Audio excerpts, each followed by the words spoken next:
Hey everyone, I'm Amy Peachy with Usborne Books and More, and I wanted to take a quick second to tell you guys about the very best thing that we have in our entire catalog, and that is the My First Reading Library. Now, before I joined Usborne Books and More, I graduated from early childhood education, and I taught at a private reading school for 4 years.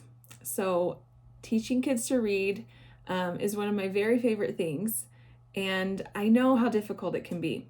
So when I taught at that school, this private school actually commissioned authors and illustrators to write their own books for their program.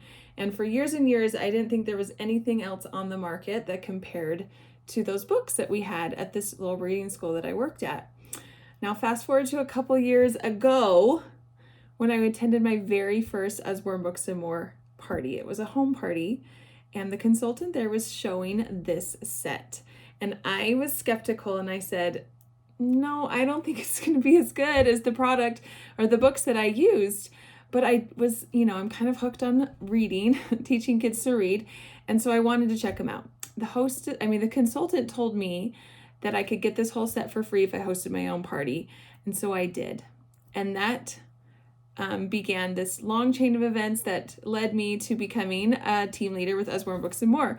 And spoiler alert, this set is amazing and lives up to all the hype that you may hear about it. So I wanted to take a quick second to tell you why I love it and give you some tips on how you can utilize it in your home for teaching your kids how to read. Is it a fantastic program, but it is a fantastic experience because of the way that it's set up. Now, if you haven't heard about these books, the thing that's so cool about them is it's a shared reading experience with the parent or the adult or whoever is reading with the child at any time.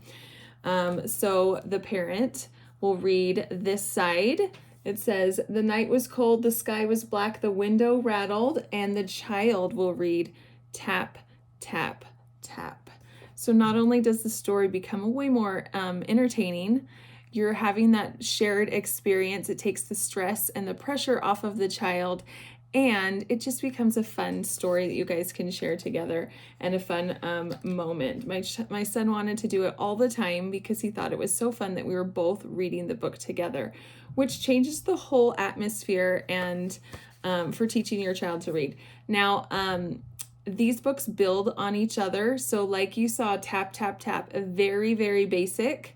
But I want to show you how to help your child be 100% successful with each of their books that they read. So you go to the very back of the book, of every book, and it will show you the sounds that your child needs to be able to read for them to be successful with that particular book.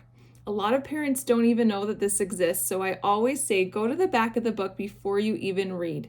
You open to the back and you review these sounds. What I always suggest is with your first 8 or so books, you go to the back, and occasionally, once you get into some of the higher levels, there will be sight words.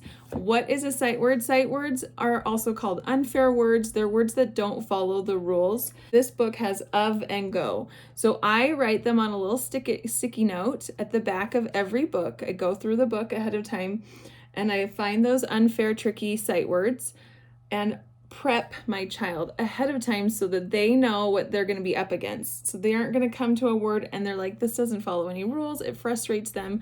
But if you prepare them before you read the book, then they will be successful. Now, the last thing I always do, we're going to, in a couple, let's see, I think about level 4 or 5, you're going to start seeing some phonograms. What are phonograms? Those are words, those are letters, combinations of letters that when you combine them together, they change their sound.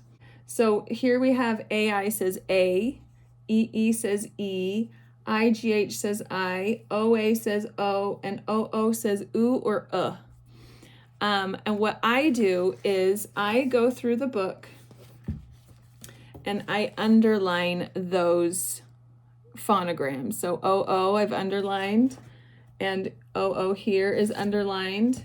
The reason I do that is I'm trying to train my child to be watching for those phonograms. You don't have to do it for your whole series, your whole set.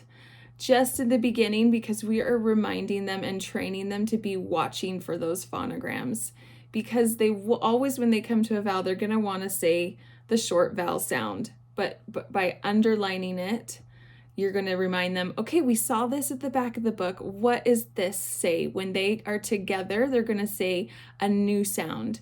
And you can even flip back to the back of the book every time they get stumped and remind them what that phonogram is, and then go back to where they are. That way, you are not saying, you're not trying to trick them. You're always preparing them for those things that they're going to be watching for. And with this set, like I said, it builds on it, and it is just a complete reading program. You don't need anything else.